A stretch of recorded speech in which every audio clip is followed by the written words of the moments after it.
میں دعوت دیتا ہوں نائب قائد اہل سنت حق و صداقت کے نشانی مولانا شاہ احمد نورانی، ہم سب کی امید حضرت مولانا احمد سعید کاظمی، صدر جمعیت علماء پاکستان صوبہ پنجاب۔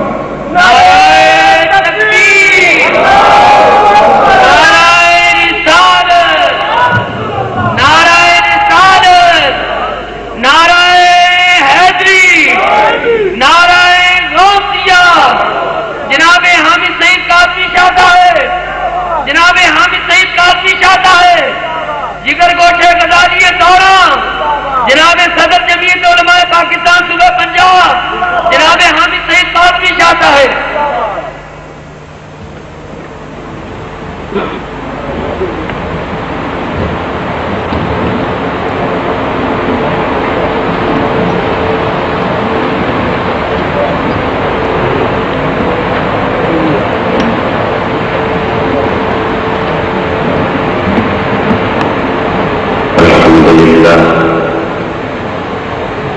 الحمد لله وكفى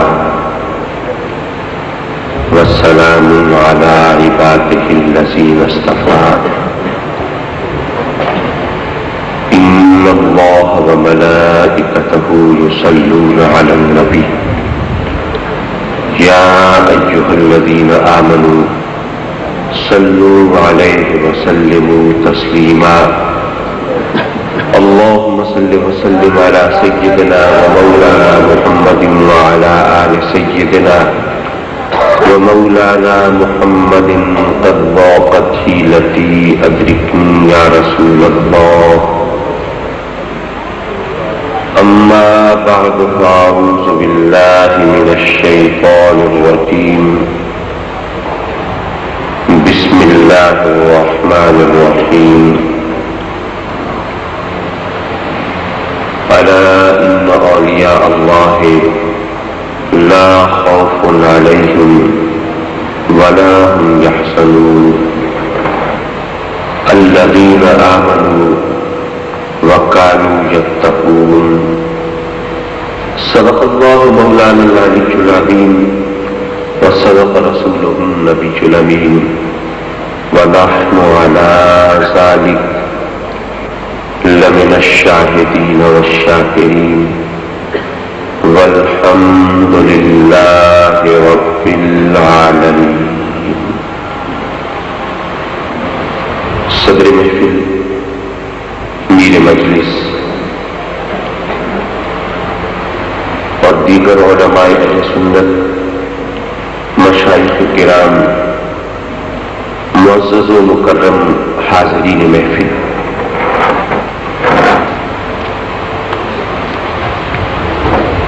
ابھی محترم جناب قاری علی اکبر نعیمی صاحب قبلہ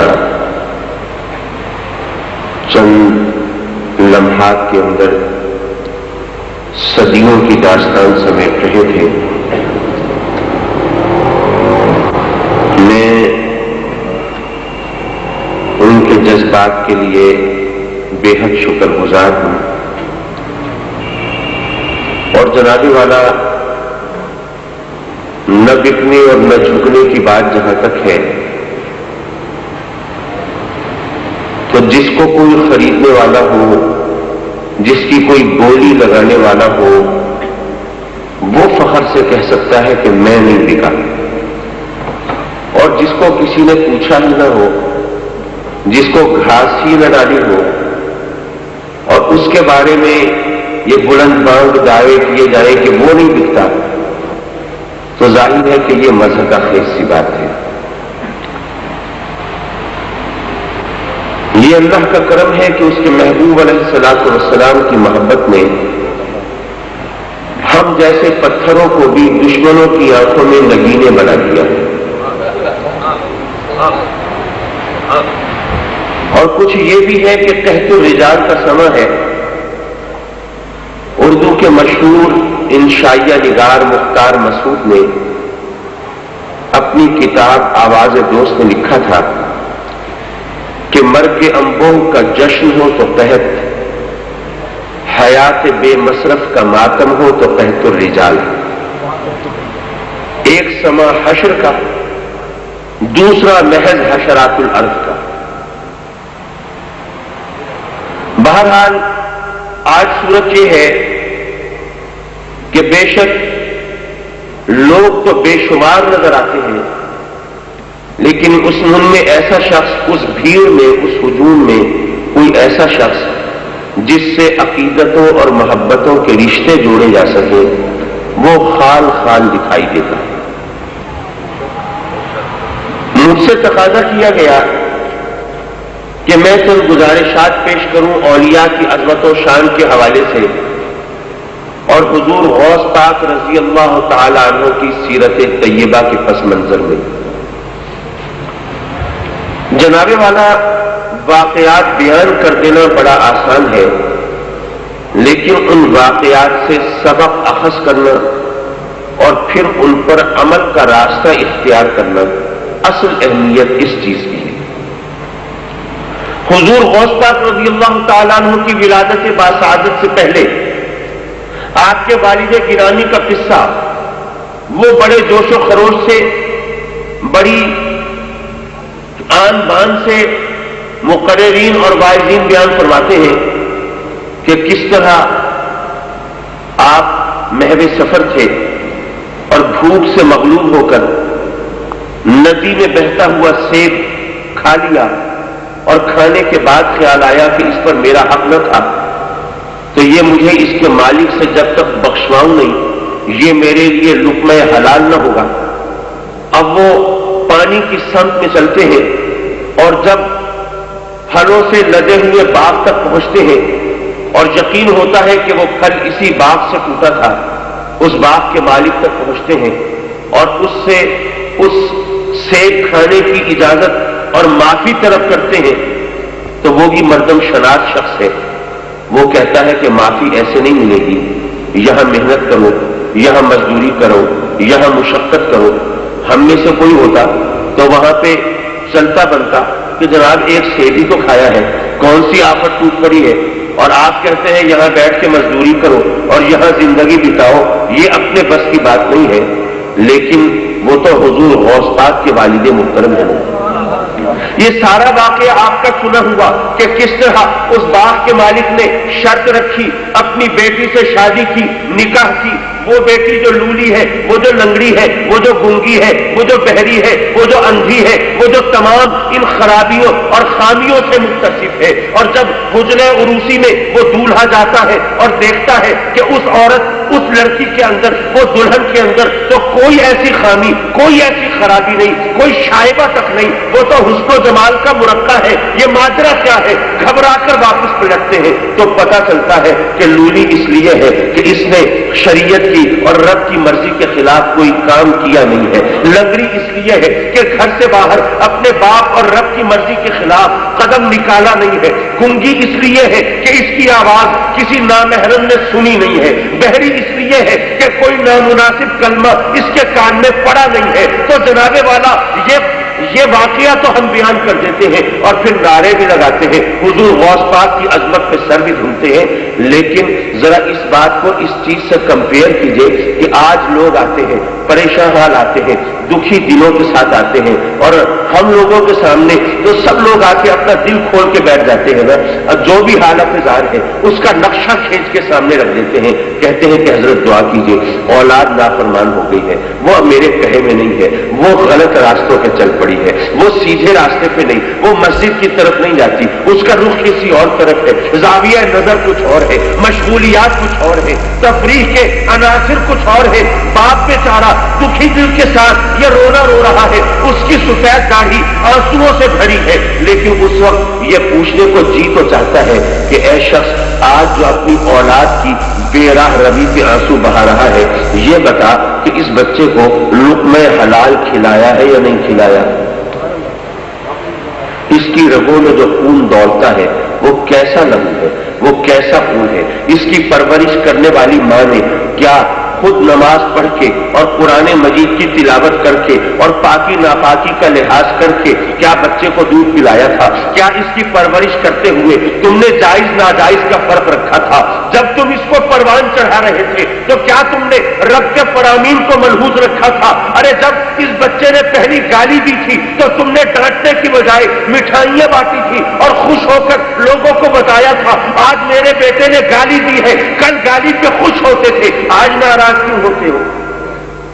تو کہنے کا مطلب یہ ہے کہ حضور غوث پاک کے حوالے سے جب باتیں بیان کی جائے تو وہ صرف کہانیاں اور داستانیں نہیں ہیں، اس میں ہمارے لیے سبق ہے، درس ہے، ہمارے لیے لائحہ عمل ہے، اور بتایا یہ گیا ہے کہ جب باپ اتنا پارسا ہو کہ اگر اضطراری کیفیت میں ایک سیب کھا لے تو وہ بھی اس طرح اس کو معاف کرنے کے لیے اور فراموش کرنے کے لیے وہ تیار نہیں ہے، اور ماں بھی ایسی ہے کہ جس نے اپنے رب کی مرضی کے خلاف ایک لمحہ زندگی میں نہیں گزارا ہے۔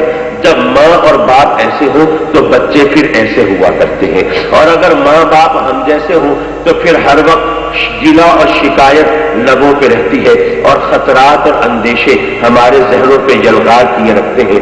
جناب والا حضور غوث پاک کی شخصیت کی اور سیرت کی کے پس منظر میں اگر آپ سوچیں، جیسے دوسرا بڑا واقعہ اور کرامت بڑے کرو فر سے بیان کی جاتی ہے کہ کس طرح آپ حصول علم کے لیے نکلے ہیں، آپ کی والدہ ماجدہ نے آپ کو کس طرح درہم و دینار آپ کے لباس میں سی کر دیے ہیں، اور پھر نصیحت کی ہے کہ بیٹا کبھی دروغ گوئی کے پاس نہ پھٹکنا، کبھی کس بیانی سے کام نہ لینا، کبھی جھوٹ کو اپنے ہونٹوں تک رسائی کی اجازت نہ دینا۔ اور جب وہ بچہ اپنی ماں سے یہ نصیحت لے کے اور پلے باندھ کے چلتا ہے، اور جب وہ قافلہ جنگل میں پہنچتا ہے تو ڈاکو آن پڑتے ہیں، ساتھ یہ بھی تو بتانا چاہیے نا کہ وہ وقت ایسا تھا جب ڈاکو جنگلوں میں رہا کرتے تھے، آج کی طرح انہوں نے شہروں میں ڈیرے نہیں ڈالے تھے، وہ جنگلوں ہی میں ڈاکوؤں سے واسطہ پڑتا تھا۔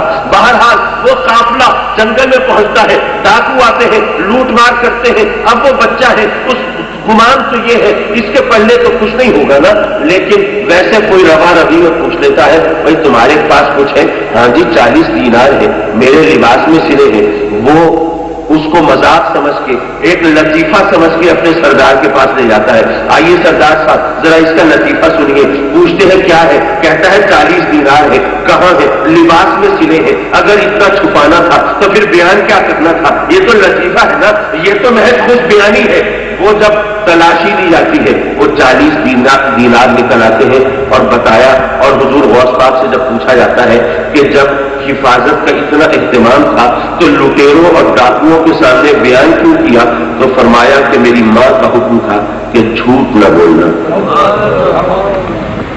بے شک وہ سچ کی طاقت وہ ڈاکوؤں پر اثر انداز ہوئی، وہ سچ کی قوت نے ان کو اپنے اس قبیح اور مضبوط پیشے سے معافی پر آمادہ کیا، اور وہ نیکوں کی صفوں میں شامل ہو گئے۔ ٹھیک ہے نا، لیکن یہاں پر یہ بھی تو بتانا چاہیے کہ حضور غوث پاک رضی اللہ تعالیٰ عنہ کم سنی کے عالم میں، 9 عمری کے عالم میں اپنی ماں سے اجازت لے کر حصول علم کے لیے نکل رہے ہیں۔ بے شک وہ عادت دار بنی ہے، بے شک اپنی ماں کے پیٹ میں انہوں نے قرآن کی تلاوت بھی سنی ہے، اور اپنی ماں کی آغوش میں بے شک روزے کا، رمضان کے روزوں کا لحاظ بھی رکھا ہے، لیکن یہ سچ بھی تو ہے نا کہ انہوں نے اپنے حصول علم کے لیے کس طرح گھر بار کو چھوڑا ہے، اور اپنی پوری ماں کی خدمت کی بجائے ان سے اجازت لے کر علم کے حصول کو ترجیح دی ہے۔ اور آج وہ شخص ولی کیسے ہو سکتا ہے اور غوث پاک کا وارث کیسے ہو سکتا ہے جو علماء کا مذاق اڑائے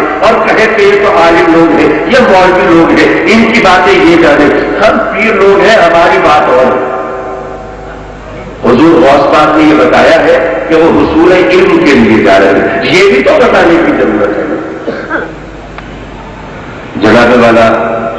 پھر وہ واقعہ بھی ہم بہت اہتمام کے ساتھ بیان کرتے ہیں کہ کس طرح حضور غوث پاک محو عبادت ہے، اور ایک چور جو سرے شام چوری کی نیت سے آن چھپا ہے،